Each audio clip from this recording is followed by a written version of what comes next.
It's recording. Good. We have a new rule. I am not allowed to touch the keyboard or go near the computer. There's a 1 meter range. Like I've taped the floor to make sure that I cannot step within this range without a plan. So I cannot touch the computer without a plan. So the rule is, it's a trigger action plan. When I wish to use the computer, then I have to make a plan for what to do, and I have to prophylactically simulate inside my mind exactly what I'm going, not exactly, but go through the steps in simulation of what I need to do to complete the task that I wish to do at the computer. And I'm only allowed to step within this range and touch the keyboard if that simulation makes sense to me, and I can sort of, the steps make sense all the way until the finish line. And then when I reach the finish line, I will step out of the range again. So I will not touch the computer without a plan. And why? Why? Well, I am massively distracted by everything on the PC. So I have 1,000 optimizations of my workflow with respect to how I use the PC. Like auto hotkey for my keyboard shortcuts, and there's my task list is on a spreadsheet, and it has scripts for various things, for many things. And like when I use VS Code, oh, I should change this keyboard shortcut, or like, hey, the indentation could use a different rule. And like I use speech recognition for dictation and for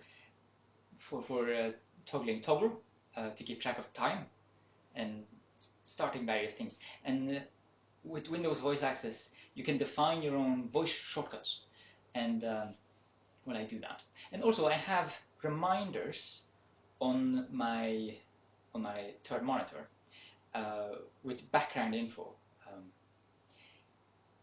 So the reminders, I sometimes update them so that I always have the best reminders here on my screen. So I can always look at them to have the most salient reminders, the most important reminders that I can regularly check.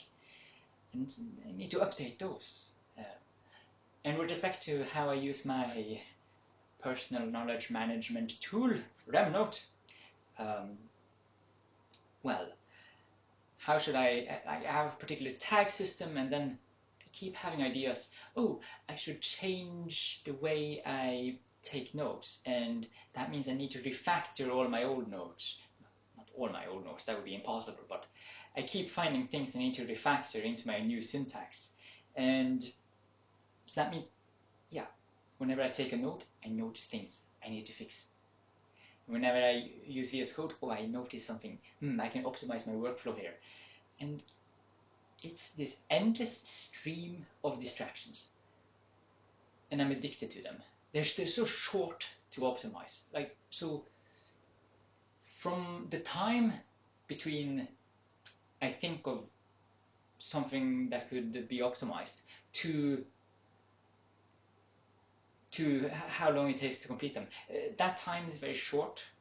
And so the decision to do the action gets reinforced quite soon after I make the decision. And that means that the reinforcement is more powerful.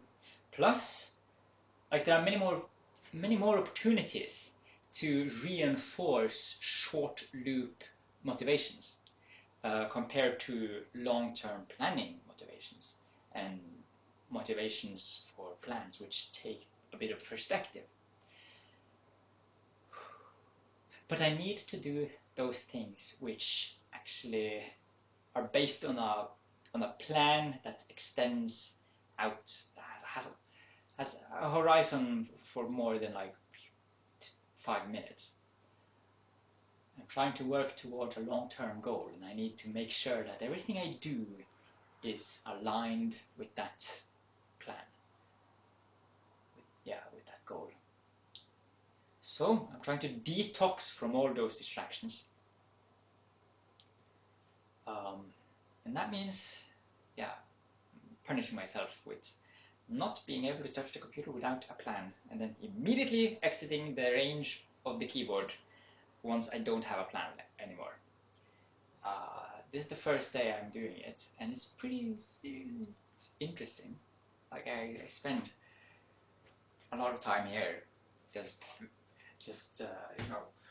walking about, thinking, having ideas. Oh, I need to write a note. I guess I'll write it on paper instead of my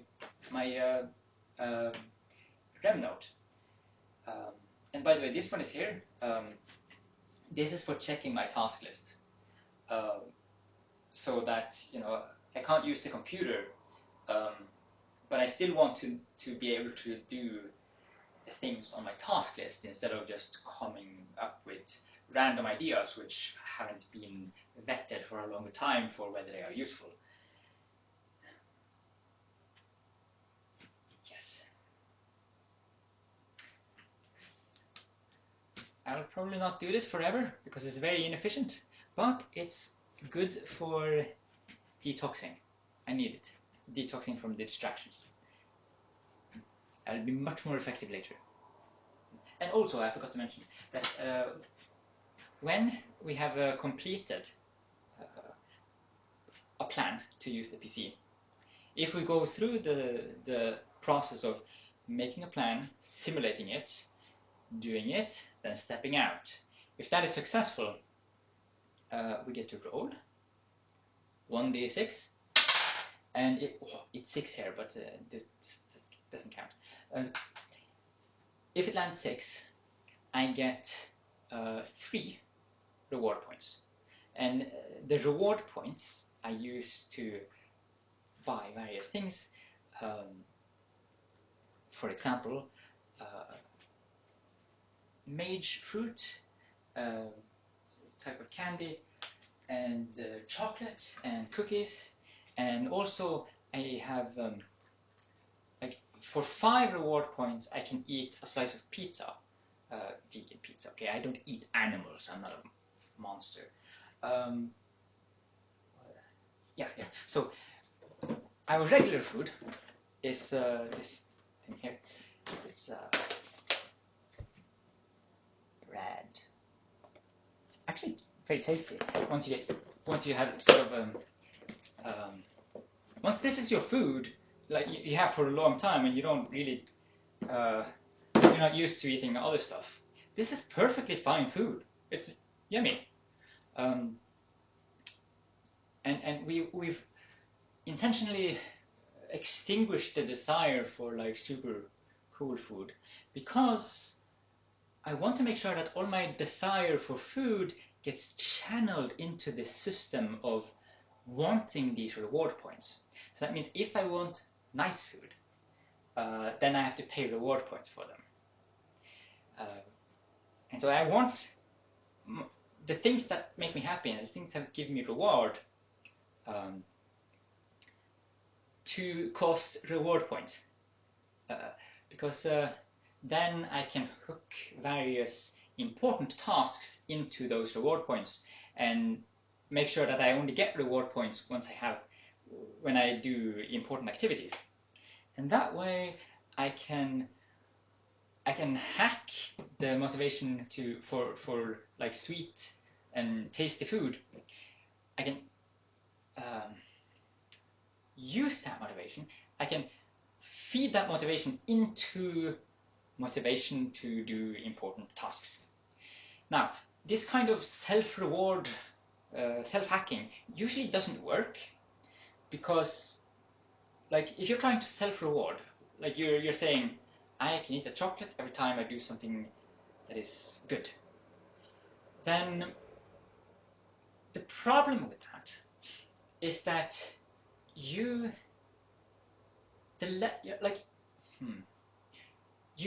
expect certain level of reward, happiness that you receive from chocolate, and you have correct expectations, precise expectations about how much enjoyment you'll get out of the chocolate. And so that means that the activity, that the behavior that you engage in order to acquire the chocolate, is reinforced, behavior is reinforced according to reward prediction error. And if there's no error, if you accurately predict how much enjoyment you will get from completing a behavior, then the behavior won't be reinforced. It won't actually become more motivating. But the trick that the gaming industry and the gambling industry and the social media and websites, advertisements, all of these use basic behavioral psychology insights in order to make people addicted. And one of those insights is that you should randomize your rewards. You don't want to always receive consistent reward for a certain behavior, because then you quickly learn to predict how much reward you will get, and then you will run out of reward prediction error for that behavior. And so it's paradoxical. The thing that you are regularly rewarded for will not be as motivating as something that you only occasionally are rewarded for. And this has been demonstrated very rigorously. Like, this is a very, very general law related to brains. Like brains, not animal brains, yeah. And that's called a variable interval reinforcement schedule, or variable ratio. Variable VRRS or VIRS. So, in order to hack yourself, in order to make self-rewards for yourself, make sure that you can't predict how much reward you will get for completing the behavior. And dice is one way of doing that. And you want to make sure, like, I don't know, I haven't found out yet, but I hope to, once I get to it, I hope to find, investigate these laws and find some way of figuring out what's actually the ratio of reward to, like, with how much probability should I get reward when I roll this dice, and how much reward should I get, and should there be some true loop thing where I have like 1/6 probability of gaining 3 points, but 100, like 1 in 100, 1 in 100 chance of getting 20 reward points at once. That would be super motivating.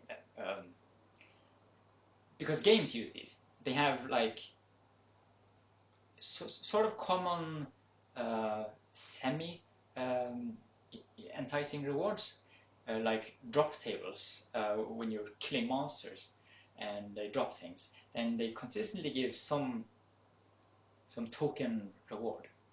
But they also have, like, very rarely they give you this amazing item. And so that's a 2-level that's a 2-level VRRS, variable ratio reward schedule. And I haven't made it yet, but I should probably introduce that with respect to my self-rewards. And also, I have a loot table, well, under construction, which, if I roll I can choose to roll a 1d20, and if it hits a natural 20, then I get to roll an item on my varied loot table, which has items like another pizza or another box of those amazing mage fruit candies, or indeed potatoes, because potatoes are not in our regular diet, and potatoes are really good. What's more? Yeah, and also I have like 2 tiers of coins. One coin is a comet coin. Well, okay, it's wish dust and comet coin. So for 20 wish dust, I can exchange for a comet coin, and with a comet coin, I can buy other things. And I'm trying to design it in a way which reflects like how games don't give you one reward. There's a lot of variety in it, and they are compositional. So if you get one item, that's valueless without this item. So if you combine them, that creates that's actually the thing that you need. And yeah, I should have those tricks in my schedule as well. Lots of tricks you can use, like FOMO and the near miss effect, and the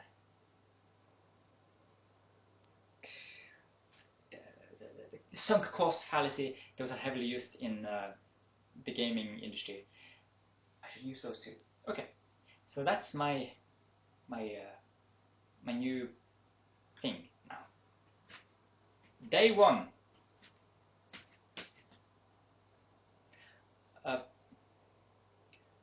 Press space.